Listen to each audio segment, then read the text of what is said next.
All right. Hey, good morning, Alexis. How are you? I am good. Well, as good as I can be in these strange times, but I'm good and happy to see you, Jamal.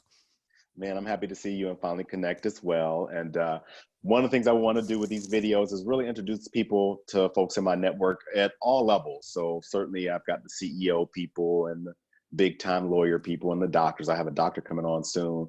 But man, diversity and inclusion and people who have actually worked in the recruiting space. I mean, both of those are important right now. So I want folks to meet you because you've got experience in both, plus you're a lawyer and we work together. So why don't you introduce everybody to yourself? I'll say first that this is Alexis Robertson. I've known her for years, since the beginning of her professional career, in fact, actually since law school, since she was in law school, because I was Yeah. there before her. And this is a great 360 experience Yes, you're so to have right. this conversation. So I'm so excited to introduce you guys to Alexis. But Alexis, please tell people a little bit about yourself, what you're doing, what you're currently working on, anything else you want to share. Of course, happy to. So as you said, this is one of those full circle sort of moments It because is. we both went to the University of Michigan for law school. I was a number of years behind you, but Yeah. after law school, joined Kirkland and Ellis, became a litigator. You were one of the first people I worked with at the firm. You were But also a Kirkland Scholar, if I oh, the remember diversity. correctly. Yeah, I kind of Yes. forgot about that, but yes, diversity fellow or whatever I they didn't call forget because that. I remember picking you, Oh my or gosh, really? voting or whatever. However we did that. Yeah, I remember. I mean, I advocated for every Oh, that's minority person to come fantastic. out of Oh my Michigan. gosh. That was my thing. We're flashbacking for listeners back to like 2006, I think, at this point. But Yeah, this was a while yeah, back. so joined Kirkland, litigation associate, and you were IP, but I happened to work with you my first year. But I spent 6 years at Kirkland and Ellis in litigation. I later left to join Seyfarth Shaw, where I switched practice groups to labor and employment. So I did that for about a year and a half. So I practiced 7.5 years total before leaving practice, what'll be, I think, 5 years ago this summer. And as you mentioned, I'm now in the diversity and inclusion space where I'm director of diversity and inclusion at Foley and Larner. But in between practice and being a dedicated D&I professional, I was a legal recruiter for a few years. I didn't know that was going to be my transition. It was what I wanted to do. And actually, it really fits a big part of who I am and my personality, the connecting people with roles and just connecting people. But did that for 2 years, And were you outside at recruiter. MLA? I I was can't remember. not. I was not. I Okay. feel like I'm one of the few recruiters who was not. Okay, I was just because I was gonna give a shout out to Sonia Soam, who hopefully Yes, will but see this video and know I'm coming for her as yes, well. I of course know her, right? Because how can you not in Yeah, who Chicago? who doesn't know Yeah, her? right. Everybody knows her. But I actually joined out of Seyfarth a mid-sized accounting firm that happened to have a small legal staffing division. So it was kind of this like a really interesting like recruiting with training wheels, which I could talk later. But I did legal recruiting for 2 years until I was recruited into a dedicated D&I role with Baker McKenzie. And I I was with remember. Baker McKenzie for a few years, and now I'm in this role. But my career is definitely one of the whole one thing leads to another. So I'm following a thread. I was also following my interests, and these things can seem disjointed: practice, recruiting, diversity. But at the end of the day, I'm focused on people, right? Like I'm interested in people, how people work. So to me, it just makes sense that I've been getting closer to who I am professionally. So work has continuously felt a little bit less like work to me, although this is still all very much work. Yeah, so that's me in a nutshell. And I guess throughout that, 12, 13 year period, I had 2 kids. I had, a Right. husband who left school or left work to go to business school. A lot of life stuff happened, but yeah, that's been me like in a professional nutshell. Yeah, no, and talk about 360. Even because yeah, you were a Kirkland Scholar under our diversity program, which was designed to give a little Yep. extra cash to diverse students, to get them, one, of course, to join the firm because we wanted more diverse lawyers in our firm. But number two, the reality is that law school is expensive and it's hard, Yep. and any extra cash helps. And people Yep. from diverse students often struggle with paying for law school. I struggle with paying for law school, so I'm still paying for law school, right. so Anybody who wants to say not me, good, God bless you. But right. I, struggled. It was something like 30,000 to 26,000, something like a year. It's so much more Who, now, by the way. It's so much more expensive now. yeah, but then that was in-state tuition because Yes. even I'm from Michigan, and so So, but, these were all really wonderfully qualified people that we were competing for, because every Yes. firm It's really competitive. wanted, I mean, anybody coming from Michigan doing really well is a highly, competitive candidate. And then diverse lawyers, there's just so few of us. So, and so for you to come into the practice that way, and now your life's work is, diversity and inclusion is, Yes. I think is a beautiful story. So I was proud to see when you stepped into that role at Bacon and McKenzie, and even more so when I saw you go to Foley and Larner, because I think you're in a more senior position now, right? Yeah. Yeah. So well, that's and great. I occasionally will remind people that I am the attorney that you're trying to attract or retain. And I did practice, I left after about 7.5 years, but for instance, Black women in large law firms, you don't see us after the 7-year mark. And in some ways I exemplify that kind of, and I don't pretend to know exactly what law students these days are worried about, but at the end of the day, I'm advocating for some in a way that I wish people had, potentially thought about me within the broader industry. So that, like you said, definitely a full circle kind of thing. Yeah, so this is great. So we have so much to talk about. I don't want to take up too much of your time, and folks' attention spans are short, so I try to keep these to about 45 minutes. Although there have been a few that just went over. Can't help it. We just couldn't shut up, And but man, so one thing I really want to check in with you about, is how you're doing. How is the landscape of diversity and inclusion work changing, adapting to all this crazy stuff that's going on right now? Because now it doesn't matter whether you're diverse, highly qualified, whatever. I've heard of partners taking pay cuts. I've heard of partners getting de-equitized. I've heard of associates being let go and laid off. I've heard of firms thinking about whether they're even going to have a summer associate class. And this is across the board, just because they're concerned about their revenue coming in, because their clients are obviously not operating, a lot of them right now, where they're operating in lower capacity. So I'm just curious, how is the diversity and inclusion space being affected by all this stuff that's going on right now with the coronavirus and sheltering in place and all that stuff? Well, I guess I'll narrow my response to generally what I'm seeing in diversity and inclusion within large law firms right now. Sure. And so the first thing we think about is the Great Recession, right? And we know that with all the layoffs that happened there, attorneys of color were disproportionately impacted. There was this kind of last in, first out. A lot of the diverse attorneys were in the associate ranks. And within the associates that were let go as a result of that, a lot of them were people of color. So what I'm seeing generally is that the big question is, did we learn our lessons there? So that if or when an organization gets to the point where it has to make those tough decisions, are we going to see the same thing where it's ethnic minorities and women disproportionately impacted? That remains to be seen, but it does feel like we learned some lessons from then. So I'm very fortunate, and actually I tend to not talk a lot about kind of what I do day to day at my organization, just to make it a little bit easier for me. But I will say I'm very fortunate to work somewhere that has made it very clear that this is a primary concern for them, even during this difficult time. And I think a lot of organizations are doing that, but also with the clients. There's something a little bit different. I mean, Jamal, I know you've seen the ebbs and flows within the call to action with D&I, right? And certain things sound like they've sounded for the past 20 years. But I will say it does seem that the clients are looking at, even within the last 5-6 weeks, looking at their outside counsel going, we still expect you to staff diverse teams, right? So I'm still getting, and I expect this to continue. A lot of clients ask for our demographic information, as they do for all large law firms.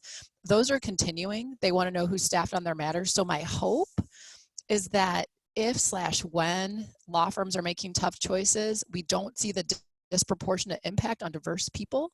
And part of that is because clients are still we expect you to staff a diverse bench. And there's so much we could talk about with this, because even our current levels of diversity in some instances still don't exceed what they were in 2008. Right. So for us to have, major losses now, I mean, it just gets ridiculous. But overall, I do think we learned something from then. But, at the end of the day, I think firms just across the board are just figuring this out. We haven't operated in a pandemic before. Right. So, so I mean, it's kind of crazy times. Well, and I think one of the things I remember, because I remember, of course, the 2008, 09 Great Recession, that was right. Like, that was the year I made partner. That was sucky. Like, they were like, oh, congratulations, you made partner. Guess what you get to do? Make phone calls telling folks they don't have a job. Great. Welcome to the partnership. That was horrible. Yep. And I remember like some of the other downturns. I remember when I came out of law school right after September 11th, and there was a whole bunch of uncertainty where people were like, I don't know what's going to happen. Like, what can we do? What can we not do? Can we honor these offers? All that kind of stuff. And so I do feel like there were some lessons to be learned, from this whole experience, because, what I said, every time I did see it happen where they kind of cut out more diverse candidates, whether it was intentionally or accidentally or whatever they would say, there's always this mountain to climb, like, and it gets bigger and bigger because, like you said, if we haven't even recovered from the 2008-09 recession, which I don't think the legal industry has, because you can't just manufacture new lawyers and you can't manufacture more diverse lawyers, overnight, then cutting it back even further puts you even further behind. And at the end of the day, clients want the diversity, not just because it's like a quota thing, Right. but because at the end of the day, they want a better quality work product. That's and right. having different perspectives and ideas. That's right. And folks who actually understand the real world experiences of their customers that ultimately we're trying to represent and advocate for matters. So I hope, like you, that folks will remember that. Like, you don't want to say, let's just go ahead and get rid of these people because they're less important to us right now, only to come back and be like, oh my God, we need these folks now because our clients are depending upon it. We can't do a good job and we can't make them come in the firm. Well, and there's a couple things that you mentioning just makes me think of. One, back to the whole diversity, it's a nice thing to do, all of that. At the end of the day, it's a proxy for how good you are with your people, with your talent. And if you're only able to resonate and, retain and matriculate a certain type of person, it actually says something about your organization and its leadership. But also, I'm totally going to lose my train of thought because there's another point I wanted to make about that. But the other thing is, it's the impact, it's the compounding impact, and a lot of times in terms of just like implicit bias. So the reason why, if you're looking at hours to see who's performing well, why you may, not necessarily, but why you may see women or people of color have lower hours, that can be, that's an issue with your system, right? Because work has not been doled out fairly. Professional development opportunities. And once again, it's usually not malevolent at this point. It's a lot of implicit, like, well, Dave went to Michigan too, so I give all my work to Dave and his office is 2 doors down from me. Whereas, the associate in another office who I've never met, no, I don't go out of my way to staff her. But we tend to, like attracts like. And so oftentimes people on the margins will have to work a little harder, at those relationships to get their hours up. So then when all you do is look at the hours to see who had the most, there's years of compounding decisions and potentially, bias in there, even though to you it was just an hours decision. And no, we didn't intentionally, decide to get rid of just the women or just the, Black attorneys.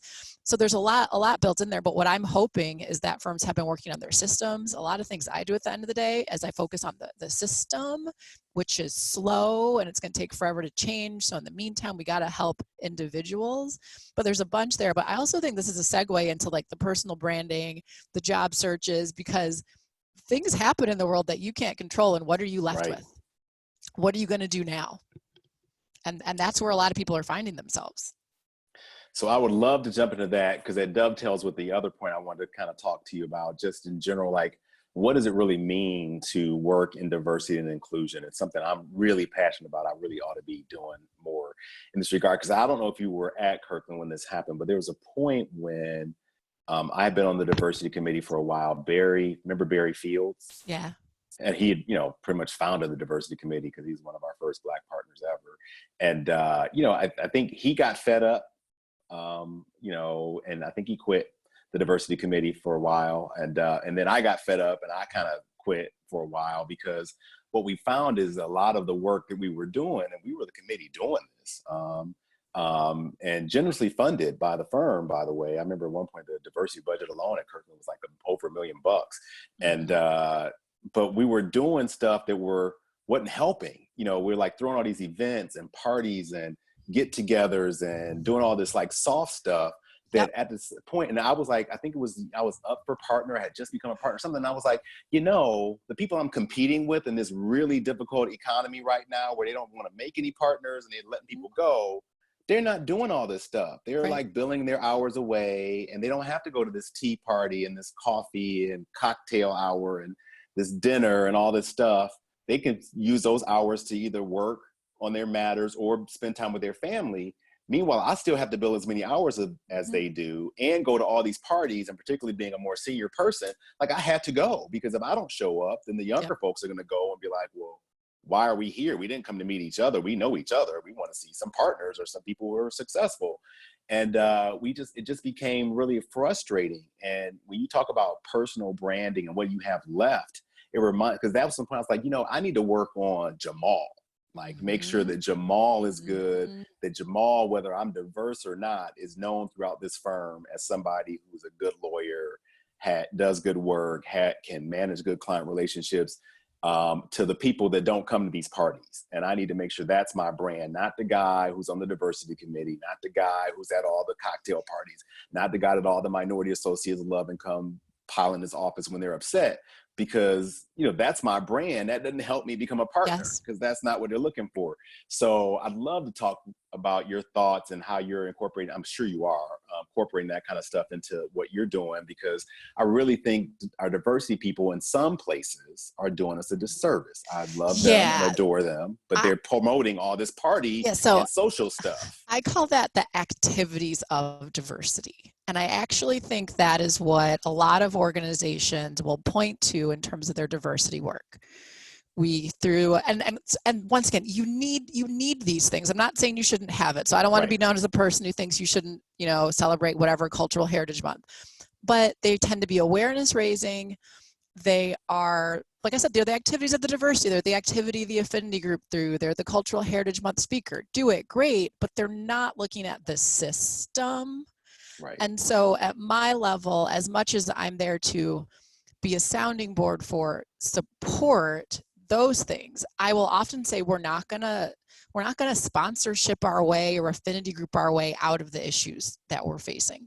Do we need those things? Yes, right? So I want to be clear. I'm not saying we don't need them. We do. But what about the rest? The rest is looking at the systems. And that's stuff, frankly, that's going to be slow. But okay, how are attorneys getting work here? Because I can have a really great affinity group, but if I can't get you work, I can't get you busy, I can't develop your skills, I'm not going to be able to keep you. It doesn't matter how great. Actually, someone said the funniest thing. He was like, yeah, Malcolm X could be the head of our Black affinity group, but at the end of the day, if you don't have work to do, he's not going to be what keeps you here.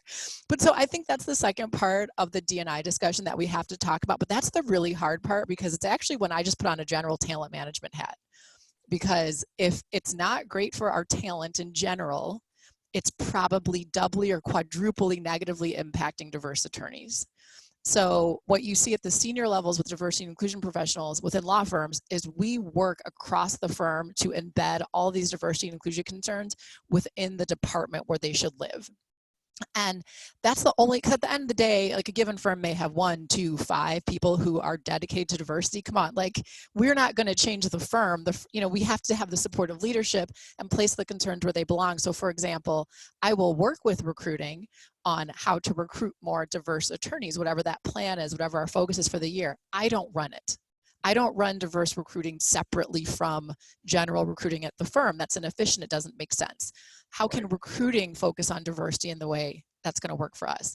Same thing with whether it be professional development, business development. So in that way, I put on what I like, that's kind of like my expert hat, where in a perfect world, I would consult with every aspect of this firm. And in 5 or 10 years, I'd wash my hands and be like, well, you guys don't need me anymore because you're all, I mean, we know that's not going to happen, but that's how I conceptualize it and how I see a lot of organizations to address the, like, it can't just be a series of parties. But don't get me wrong, the relationship building aspect of that is important. But what you also see to speak to that is firms very intentionally through mentorship or sponsorship trying to get diverse attorneys the opportunity to get to know others within the firm. Because like I said, like gravitates towards like. So I have to operate on both levels, the systemic stuff, the activities of diversity as well as the relationship thing. But at the end of the day, my advice to junior associates is all you have is your legal expertise. Like, and particularly the life of a lawyer at many of these firms, I would go to stuff. Yes, you should. But if you're a first year and you're like, I am here to help you recruit and I will give you hundreds of hours a year, I'm just like, no, you won't. You need to put hundreds of hours to learning how to be a lawyer, because if you do make partner, you know, you can start paying back in 10 or 15 years, right. which I think is really hard, because frankly, we're all taught, you know, just as people of color, like, it's your job to help pull others up. Right. Like, we carry that, and that's true, and you should, but at that, like I just said, at the end of the day, what you have is your legal expertise. No matter what happens, economy tanks, you still have your legal expertise. Yeah, and it's, So, you know, so that's one of the things, like when I do some executive coaching now, and one of the things I try to talk to like my coaching clients about is, you know, this concept that you hear a lot in the more personal space, but it applies in the workspace, scarcity thinking, and this whole concept of taking care of yourself first. Is the whole, yes. you know, the classic example is when you get on the airplane, they do the little safety briefing, and they tell you, you know, put on your mask first. Yes. And even before your child, your infant, your baby, your yes. dog, anybody else, because if you can't breathe, you can't help anybody right. else, period. Like, you are wasting your time trying to fix everybody else if you're going underwater, if you can't breathe. And it applies in professional work, whether it's lawyers, doctors, whatever. If you don't do the work to take care of yourself and put yourself in a position, then you're not going to be any help to anybody anyway, right? A first-year associate, is great that you can show your face. It's great that people can see that you exist, but that's all you have to offer, is that you exist, that you're a human, and that you're there. I'm laughing because, I mean, I've talked to first years, not to pick on them, but who I genuinely think are more committed to helping single-handedly turn diversity and inclusion at their AmLaw 25 law firm than they are committed to their learning their own craft. Like, they are more like, what do I need to do? And you're like, okay, we could send you on a lunch, I guess. But what are you doing to learn to be a lawyer? And they're like, oh, I hadn't thought about that. Right. And it happens in every profession, folks. You know, whether it be, you know, women, ethnic or racial minorities, LGBT, whatever, everybody, we're all passionate about who we are and our people, rightfully so. And we all have the right desire to want to help our people. But most of us come in and let that passion really overwhelm us in a way that does the exact opposite, because, you know, most of those people, I've watched it happen. You know, people come in, they're so excited. Please send me on these recruiting lunches. Please send me on the summer associate planning committee. Please send me to all these dinners. And they go and they're there for a year or two, and then they're gone. Yes. And then you don't have, and as a result, you don't have that many that ever make partner, and they don't have anybody to make any decisions, which, you know, it's like a light bulb burning out too soon. And so one of the things I really hope that is happening in the diversity space, both in law firms and outside of law firms, everywhere, is that people are starting to get that, you know, this is a marathon, not a sprint. Yes. Yes. You know? Yeah. And that applies to so many things. Back to what you were saying about basically also the cliche, you cannot fill from an empty cup. Right? Like, you need to be learning. For your cup to runneth over, you must fill it up. Yep. I have a graphic I put together on that. You can't run no cup over if you are not putting anything into it first. It will just get empty. If I drink all this water or give it to everybody else, I got an empty glass. Yes. Well, and that goes to so I did a podcast a while ago about the diversity tax, which is really also what you're speaking to, that I'm diverse. So I have to do my legal work or whatever my day job is. And then I have to be there to help single-handedly help the organization recruit diverse people. Because if I don't go, then nobody go. Like, it's a lot. And then you layer that on the top of already being tired and having personal demand. Like, and that's why people feel so much weight and stress and will burn out. So whether it be within my, you know, role as a D&I, or just, I don't know, people call me still about job searches, whatever, like I'm frequently reminding people, you got to slow down. Like, I think you're planning to live, I hope, for the next like 50, 60 years, I assume. You don't need to do all of this now. You can go to that one recruiting lunch for an hour this month Okay. So Right. now let's look at what you're doing to develop yourself as an attorney. Because, we're not saying don't give back. I mean, that's not what either of us is saying. But in terms of your priorities, it's so easy to let that urge obscure. Because the other thing is hard, by the way. The learning how to, when you don't know what's going on in an organization, to be like, I'm just going to dedicate myself to learning this place. That's actually truly daunting. So you Right. focus on the I know how to go to lunches and talk to people. Yeah, but that's the thing. Of course I tell my kid this all the time. I'm sure most parents can relate to this. Because the kids will do that too, right? They will gravitate to the easy stuff. But Yes. as a parent, that the hard stuff is something, because that's what's going to make them grow. It's like the whole Les Brown does his comparison to the bow and arrow. You can't just fire an arrow out of a bow without pulling it back really hard. Like, it needs to be pulled back and stretched. Like, that hard work of pulling yourself back is what makes that arrow fly far away from the bow. If you just Yep. let it go, like it doesn't go anywhere. Just push it with your right. Like the laws of physics. I mean, I took a couple of physics classes because, I really wanted to understand it more. I was doing a lot of patent work at the beginning of my career. And it reminds me all the time, the laws of physics are like, if any area of science needs to be understood by people, that's one, because the laws of physics, like, really explain the laws of life, Yes. like of living in this universe. Like, for every action, there's an equal but opposite reaction. You can take it in terms of moving this glass, but you can also take it in terms of what you contribute to your career, pulling that bow back. There's going to be some tension. There's going to be some stretching. There's going to be some hard stuff. It's not easy, but that's how you make it go further. And these young people, young professionals, lawyers, doctors, whatever, they come out like, oh my God, I'm just going to go gravitate toward what's easy. Yes. Like, just think this through now. How is this going to work for you when you want to do something difficult? If you've never actually done anything difficult, you've not stretched those muscles, they're going to be weak and tired. You need to go do this hard stuff. Well, the hard stuff is work. And in some ways I mean, I was this way, I'm sure, you don't know that you don't know, and you come out and your life plan had been to go to law school, and that's achieved. And now you have your job and you're like, well, I was just going to go on autopilot and ... and then retire. And it never occurs to you that you have a whole much longer professional journey that, by the way, you're the only one who's in charge of. Right. Yeah. So what's the plan? Pacing yourself. Right. Like, but, I think that's a challenge for a lot of diverse and minority of people who come from underprivileged backgrounds. I was a first generation lawyer. I had no idea what it was like other than watching at that time, what was it, LA Law or Boston Legal or whatever, like, I didn't know what a law firm was like, or that there were different levels and that there were different requirements. And, there used to be a point where you made partner, and it was like you had the good life, and you just kind of went to work every once in a while. Everybody was doing all that work, and you just sat to a fancy awesome. Yeah. Now, like, partners get fired.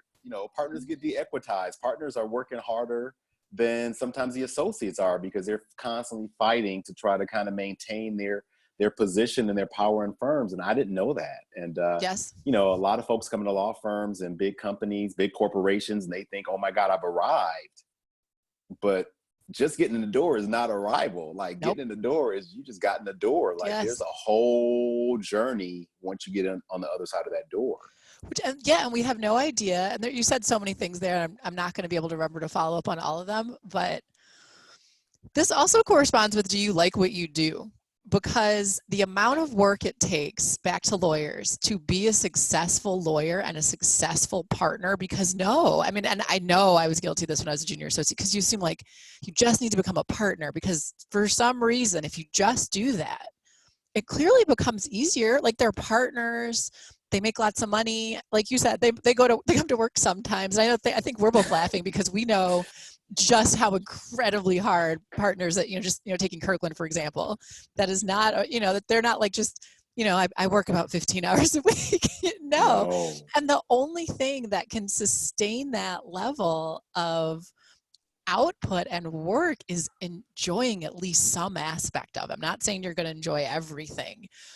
And that is what you're up against. To not like what you're doing and then have to do it for 60, 70, 80 plus hours a week, you don't have the energetic resource to keep you'll that kill going. yourself. Yeah. It literally is, so it's suicide. It's a suicide mission. Yes. And that was something that I've only accepted within the last like 3 to 5 years, that like, oh my gosh, these people who are really good at what they do, they also really, really enjoy it. And that, because you find, pick a job. There's certain jobs where I'd be like, no, that's not possible. You just do that. And by the way, we're having this is privilege, right? Like, this is a definition of privilege, to be in the, like, I want professional fulfillment. There's plenty of people who are just like, particularly now, I just want to be able to pay my rent and buy some food. But if you are privileged enough to have the ability to consider this, that's how a lot of people become wildly successful. There's a part of them that is going to outwork you because they really like it. Some aspect of it, something. And that's hard to accept. A lot of it, they just don't even see as work. Or, you know, Nope. You're sitting there grunting and grinding, and they're like, this is fun. You know? Yeah, well, that's how I felt, particularly with like turning edits at like 2 a.m. There's a point for me where I'm just like, I just think the commas are fine. Like, You mean you didn't love editing and responding to my comments on that expert report that we did back in the day? Oh my gosh, I think I've blocked so much of that out. But what I have realized is there are people who legitimately nerd out on just the English language. Like, that is they will go toe to toe with you over like, this is a semicolon. And for those people, they kind of, there's a part of, they'd probably prefer to be asleep, but part of them likes this at 2:30. They don't mind. Oh yeah, absolutely. Whereas others of us are like, I would have filed it 2 hours ago. And it's an indicator that that's probably not the best work for me, to be honest. Like, am I serviceable? Am I proficient? Am I maybe better than most? Sure. But am I going to reach like the upper echelons if I don't really like it? No, and even if you do, talk about, you'll still hate it. Like, that's the thing. Like, even if you do become wildly successful at something you hate, it's still gonna be something you hate. Yes. Like, it's not gonna suddenly become more lovable and likable just because you're more successful at it. Like, are you sure though? Because we all think that, well, it can't possibly be true, Jamal. We all think that the money makes up for it. Right, except we've only got a million stories of superstars, billionaires, and whatever who committed suicide because they were in deep depressions, because they made a ton of money and they would rather have been doing something else, or because they made a ton of money and that put so much pressure on them that they couldn't take it, or they were making a ton of money doing stuff that wasn't authentic to them. I mean, Robin Williams, one of the funniest, happiest, made so many people happy, was chronically depressed. Almost all of his life, to the point he took his own life. And you would think, I mean, talk about money, fortune, and fame. He had it all. Plus, everybody liked him. I just don't remember anybody ever have anything bad to say about Robin Williams. But he had a bunch of bad stuff going on in his head because there's something about that money and what he was doing that wasn't really satisfying for him. Right. It wasn't the money didn't fix it. It wasn't making him happy. Yep. But that definitely goes back to your physics and some of the natural laws. That's definitely up there with the whole, you can't suppress who you are in the long term. Money is not going to address. And a lot of people want to try. They're like, well, let me try. Right. Let me make sure. And don't get me wrong, it's certainly better, when you're not worried kind of where your next meal is going to come from. But I think I've definitely heard the stats where beyond a certain point, once your basics are met, adding on extra, tens or even hundreds of thousands of dollars is not going to increase your happiness. So, and I don't even know how we got here, but I just think it's something important, particularly when it comes to the professional search. So many of us are doing what we think we should be doing. And we dedicate so many years of our lives until we're like, oh, wait, I don't like this. And by the way, nobody cares. Like, nobody truly, they're like, think it's cool that I get to announce that I'm VP of whatever, but nobody truly cares. Like, right. if you're nobody, that's why you need to do what makes you happy. Right. I mean, at the end of the day, like, hopefully that's what everybody else is doing. So when, you see somebody like, oh my God, I'm the CEO, blah, blah, blah, but you're like, yeah, but you're miserable. Yes. Like, that's great. That's fine. But, like, I remember, like, even as a partner when I was at Kirkland, I mean, there's some folks I would see and I'm like, yes, I want to make partner, but do I want to do this for the next 30 years of my life? I mean, you're miserable. You've been through 3 marriages. You're always sick. You look like you need a gastric bypass because you're eating unhealthy. Yes, and you make significantly more money than I do, but my God, do I want to be like that? You don't ever see your kids. Someone else is raising your children. That is not a picture of happiness to me. You may be wealthy, but Yeah. you're not happy. And I want to be happy and wealthy as well. That'd be nice. Right. But You're more like, than nothing's anything, I wrong want to with be that. right. Nothing's wrong with it. I mean, it's Yeah. a bunch of folks that are becoming wealthy off of stuff Yeah. they love. And both. Yes. But to be wealthy and unhappy, that's an unsustainable situation. Being happy and not wealthy is actually sustainable. You can be happy and just comfortable and live a long life, a long life. But you can't live a long life being wealthy and unhappy. You Yep. will burn Yep. out. You will probably commit suicide or worse. Yep. And, it's not sustainable. So I don't know how we got there anyway, but I'm glad we did, because I hope folks will listen to that. I mean, I've lived that lesson. Like, this is part of the reason why, as much as I'm good at lawyer and I like being a lawyer sometimes, this is why I kind of started retiring early, because I'm like, this is what I want to do for the next, 20 more years of my life. I'm good at tearing people down. I'm great at it. But do I go to bed every night thinking that was wonderful? I just cut them to shreds. Yeah. No. Well, and we started talking about this a little bit on LinkedIn about how, we live in a world now where you can check in and change professions because it no longer reflects who you are. And we have this clash happening between, no, you're supposed to graduate and stay at the same place for 40 years and then retire and get your gold watch. And that's just not where we live anymore. But I think to a lot of people that pivoting, that changing is terrifying, particularly if you tie who you are to what you do. Right. But Wayne Dyer says it's best. He's like, we are not what we do, because if you are what you do, then when you don't, then you aren't. You aren't, which is just not true. Like the day I stopped being a lawyer doesn't mean I stopped being Jamal. Jamal, therefore, must be something more else than just a lawyer. I'm a person who practices law sometimes, but I'm not just a lawyer. So, I think lawyers tie their identity to being a lawyer more so than the average person, because it's a very status-driven profession. Because for the rest of my life, if I stay within this legal world, even as a non-practicing attorney, it's going to be, here's where she went to law school, here's where she worked as a lawyer, unless I just leave completely forever. And but it's a huge thing. So I would deal with that a lot as a recruiter. I mean, it doesn't sound like you're digging into people's personal vulnerabilities, but you are. A job search is, other than probably like weddings, divorces, births of children, and moving, job searching is pretty up there in terms of that like emotional component. And it would just become very clear how tied into identity being an attorney is for people. Yeah. Speaking of digging into personal stuff, because we only have a few more minutes left, I want to respect your time. But the one thing I usually do at the beginning of the call, and I didn't do it, but I absolutely want to do, is to check in with you personally. You are a mom and a wife, and you're a working professional.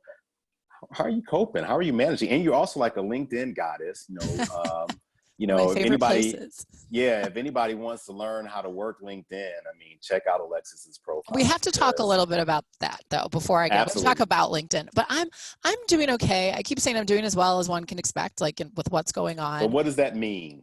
Right. But I've definitely had moments, particularly I want to say there's a couple of moments. One was last week when school was canceled for the rest of the school year, where just how much longer this is going to draw on, regardless of certain other factors. I was like, wow, so this is at least through June. And frankly, based on a lot of the information I've been reading, I think this is going to be how life is for a while, maybe with some fits and starts in there. So I've definitely had some moments, largely working on just accepting the current state of things. It just doesn't work to argue with reality. That's kind of an outgrowth of all the personal development things I've read, my own meditation practice. At some point, you kind of just got to be like, well, this is what is. How am I going to navigate within that? So I've been sort of quick to adopt that mindset, probably quicker than most. But for me, long walks. I need a long daily walk because I'm alone. It gets me moving and it helps me feel like I went somewhere, given that I really can't go anywhere. There are days where I deeply appreciate my children. So they're 6 and 8. I love seeing that, like, in a lot of ways, like, they don't care. I mean, they wish they could see their friends, but they're great. Like, they're still going to skip down the street, and it's just fun to see that perspective, because I think we all need more of that. But there's other days where I'm ready to sell them and ready to just be like, you don't live here anymore. So, you know what I mean? So I think, like, Right. So it is both. I mean, overall, there's definitely been a lot of silver linings. I think we've all encountered a number of those, but it's complex. And I also find myself frequently telling people you can be both. I can be deeply grateful about this. Meanwhile, I'll be like, this part sucks and is problematic. It's okay to feel both. So that's where I've I am. totally said that exact same thing. Like people, even with gratitude, I think I was talking about this on the last video I did with my friend Cher. David Kessler, who actually added the 6th stage of grief to the 5 stages we all know. I listened to him on a podcast recently. Was it on Brene Brown's podcast? Yes. Yeah. So yep. And he said it so beautifully because, you know, the 6th stage that he, you know, kind of got permission to add is acceptance. And, you know, it's this position of gratitude and the idea of. Wait, no, it was meaning, right? It was meaning. Yeah. Right. Acceptance is already one of the stages. Meaning, right. And, you know, as people say, okay, and, you know, it's kind of more of a gratitude oriented point of the phase where you're supposed to, you know, see the meaning in this grief, this loss that you went through. And people are like, so I'm supposed to be grateful because he lost his son. He's like, I'm supposed to be grateful. No, I'm not grateful my son died, but I can find some meaning and some gratitude in the growth that it brought in me. So I can be both unhappy and angry and even wishing that my son were back. At the same time as I am grateful and finding meaning in the fact that this process has made me a stronger man and made me appreciate my other children and made me appreciate other people's children and whatever. And I think we, you know, a lot of motivational speakers, you know, I love them to death, but they do us a disservice because they'll make it sound like you're supposed to be always grateful. Everything's sunshine and roses. Right? Oh, we're filled with joy and gratitude and this is all wonderful. Light and sunshine. No. You can be pissed off royally about something angry, and be hurt. still grateful for what you're learning through that process at the same time. It is not an in sum, mutually exclusive reality. Well, and also we like to skip because he was saying how he gets people who are like, something horrific happened to them 2 weeks ago and they're like, I'm trying to find meaning. And he's just like, you know, name this horrible thing happened to you 2 weeks ago. The fact that meaning is a part of this doesn't mean you now get to skip all the other. And you're going to bounce around between all the stages. And I have to say, I'm really grateful that Brene Brown has started a podcast right when she has. Because there's been some things she said where I'm just like, oh my God, yes, thank you for saying that. But the complexity of human beings and that you can be all of these feelings and all of these things, because we're always like, well, no, I'm either sad or I'm grateful. And it's like, no, you can hold contradictory.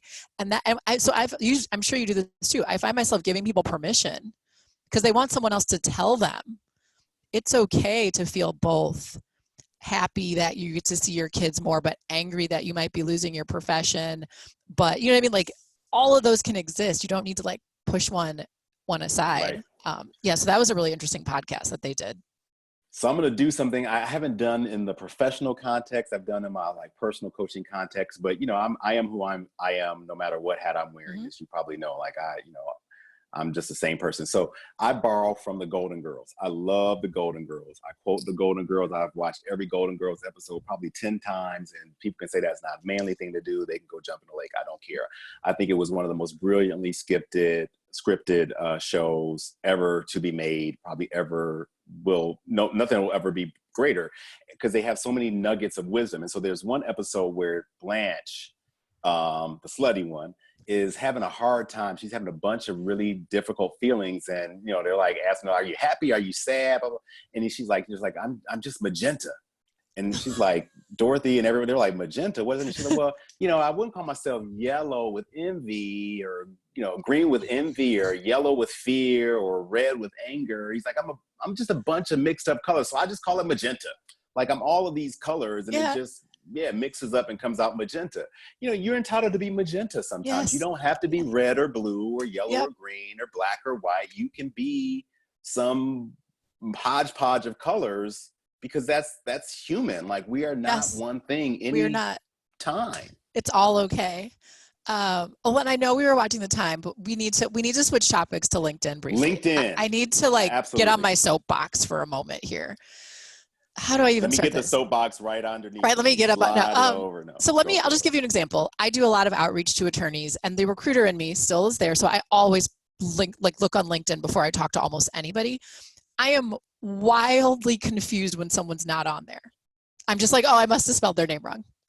Oh, and then Right. I'll talk to this person, and they'll be like, oh, I just don't really do social media. And then I'm like, wait, what? I'm sorry. What did you say? So this, Hello, what right. So planet are this, you on? right. So this happened to me. I was at a conference in February, maybe like a 4th or 5th year associate, a mid-sized firm in a smaller market. He says this to me, and I was like, we're at a conference right now.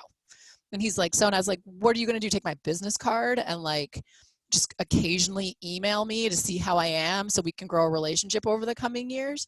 And that's what we used to have to do. And that's why Right. people who were really good with that had these vast networks. The bottom line is most of us aren't, but LinkedIn's the hack for that. So LinkedIn used to be, well, I'm not looking for a job, right? Like that's what it was. It was like, I'm not looking for a job.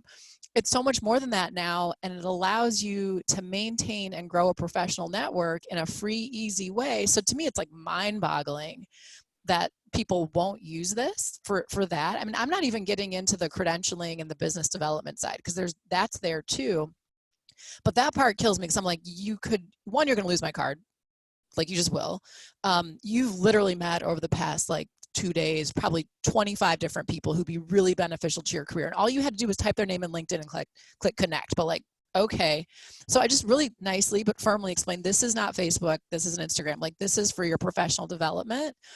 And it's that ultimate helpful tool. When you do that, you go to a cocktail party and like I meet you and we talk for 10 minutes and you're like, well, that was cool, but like not cool enough for you to be like, well, I'm going to go out of my way to check in with her. Right. But you'd connect with me on LinkedIn, and then maybe in a month I post something that is something going on in your life or relevant to what you do, and you comment, and then 4 months later, same thing. And over the years, you learn that I'm a diversity and inclusion professional, and I like Pilates, and I have kids, and whatever. And so the next time you see me at that other thing 2 years from now, we've started at a different level within our relationship than we would have. And that was just because we happened to connect after a 10-minute talk. So I've had all kinds of professional opportunities through LinkedIn, and people don't see it that way, because usually it's your BD department being like, please update your profile. Right. It's important. They make it a chore. Yeah. And I've referred work to friends.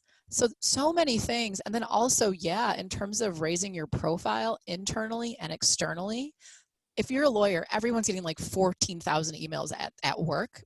We only read the ones relevant to our clients if you're practicing. But people do go on LinkedIn and they saw Jamal just talked, about whether it be coaching or something related to IP law. Oh yeah, I forgot that Jamal does that. Right? They now know something about you. And like back to the whole 6 months, 2 years, whatever, when they need someone, they now have a reason to remember you. Whereas before they had no idea what you were doing. And the other thing is the algorithm is pretty smart. So it learns what you're interested in. It will start curating your feed to show you like-minded professionals, to show you topics relevant to your work. And so for me, I get a lot of people who are like, hey, Alexis, did you see this latest article on diversity and inclusion? And I'm like, yep, 2 hours after it was posted by the American Lawyer. And a lot of that's because of LinkedIn. So it just has this multifaceted way of helping you. I also think for a lot of people, you need to foray into creating content, not just serially liking, serially sharing. You need to ideally figure out a way to convey who you are professionally with a bit of who you are personally, in a way that is, true to who you are, but yeah, appropriate for the workplace. And by doing that, that's how you build those relationships. And then also, I just think some level of social media savvy is required in the world we live in now. So if you're someone who's like, well, I can't possibly be on camera, okay, that might be a reason why you occasionally want to post a video of yourself. Right. Like, I think there's a skill set that we're all going to be expected to have over, the coming years. And so there's a whole bunch of things there, but I just can't stress enough, particularly now when people are looking for jobs, network before you need it. You're going to make the best with what you have. But as a recruiter, I would routinely work with lawyers who all they did was work.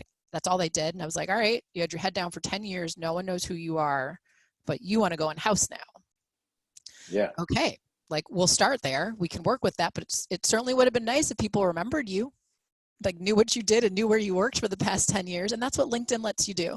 So for all those people who are afraid of LinkedIn, afraid of social media, that's the one platform that I really hope is your exception.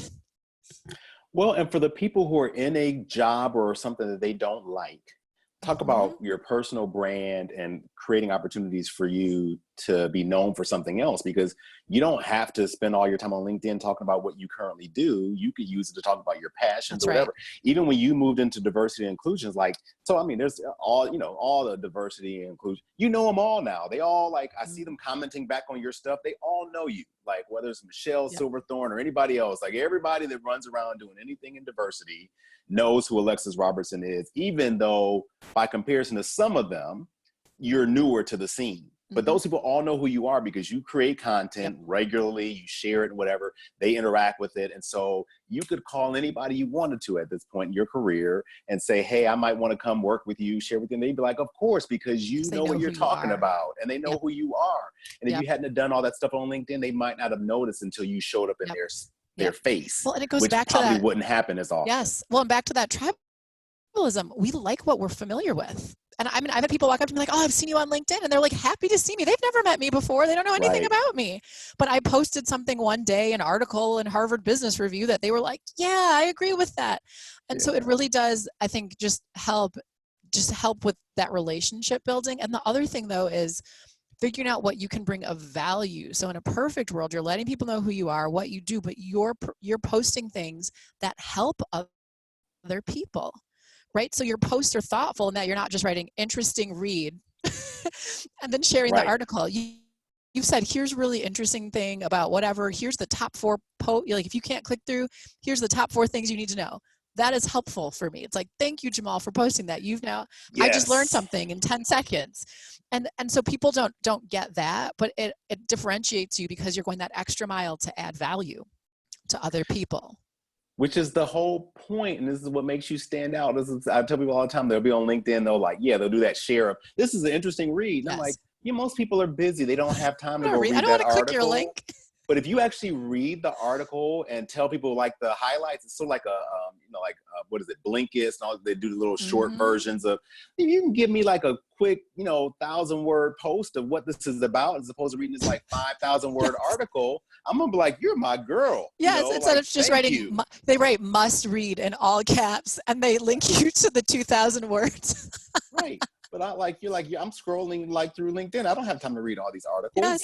But if you will tell me what they're about or give me the highlights, and I'm like, this is value added for me, which makes me like you more and want to follow you more, because I'm like, here's somebody that's making my life easier, not somebody that's giving me like homework. Yes. Well, and I assume in all professional correspondence that we're all busy and no one's reading what I'm writing, right? I probably learned that from Kirkland, but my emails, the first sentence or two is what you need to know. If you want to know the background, here's this. Same thing with my LinkedIn posts. Maybe there's a link, but if you don't click it, I've given you something you can take away. And the thing is, once you provide people value, they then become interested to learn about you. Right. And it's like, well, what is Jamal doing these days with professional coaching, right? But if you're just like, go on LinkedIn and you're like, you never talk to anybody. I'm a professional coach. Please use my services. I don't know you. Like, why would I do that? But I think it's also the same skill set, frankly, that you should be delivering as an attorney. Exactly. These are the same business development skills. These are the same personal relationship skills, the same analytical skills. And it's another platform to show them. And I get lawyers who are often like, but I'm a lawyer. Things are privileged. And it's like, I didn't tell you to take a picture of privileged documents and be like, I'm enjoying working on this case. Here's my email to my client. No, but you did write an article that you told no one about. You did just speak on this panel. You do read publications about the latest in the law, and it's not you providing legal advice to say, this court recently reached this ruling. So things like that. So there's a lack of, there's fear, frankly, a lot of it's fear of judgment. People are going to judge me. I don't want all the, I really think a lot of people are just afraid of being judged. And it's just kind of like, that's like actually a bigger issue that's like a whole different talk with that person. Absolutely. But, you start baby steps with what's comfortable, and true to who you are, and you take it from there. I'm a couple years into my journey with creating content there, but yeah, I think for attorneys, and also your clients are on there, the companies you're serving are on there, you should be following their company pages. You should be following their CEO, because LinkedIn will show you that your client just made the decision to publicly announce XYZ. It can really make your life easier. Once again, though, tact and judgment. I didn't say to send, a personalized connection request to the CEO about the litigation. Nope, didn't say that. No. But really using it, because that's the edge. Yeah, and it gives you a professional Yeah. edge, frankly. And so I think in this climate, we all could really, really use that. And it's free and you control it on your phone while you're watching TV. So where's the downside in that? Well, let me wrap this up by saying, because this is like a tip of a huge iceberg. And so anybody that does see this video, and I'll be sure to mention it in the comments when I post it, follow Alexis. I mean, she knows what she's talking about when it comes to LinkedIn. She is obviously knows what she's talking about when it comes to diversity and inclusion. She knows what she's talking about just generally. You want to learn some about Pilates and, how to set up your home office. She knows some things about that too. But check her out because I've learned, I've learned stuff from following your LinkedIn feed, and I've changed a lot of what I do because of stuff that I've seen you do or share. So I thank you for that. And I just want folks to check you out and get to know you better because you're doing awesome work. So thank you. Oh, well, thank you so much, Jamal. Those words mean a lot coming from you. And of course, I'm enjoying watching you as you step into your next professional journey. And so yeah, I'm like a exciting. cat. I think I'm on life number 6 or 7. I just keep going with them until they take them away from me. Right. That may be true, but I think you're going to have more than the 7 lives. So you'll be like, there's going to be like Jamal 14.0. As long as I got breath in my lungs, I'm going to, as they say, God willing, and the creek don't rise. I'm going to keep going and going and going and doing whatever feels right for me. So I look forward to watching your journey, and I look forward to you joining mine. And I'm glad we got a chance to check in. I hope we do this again real soon. Definitely. Thank you. I'm going to post this later today, and I'll talk to you soon. All right. Bye, Jamal. All right. See you later, Alexis. Have a great day. You too. Bye-bye.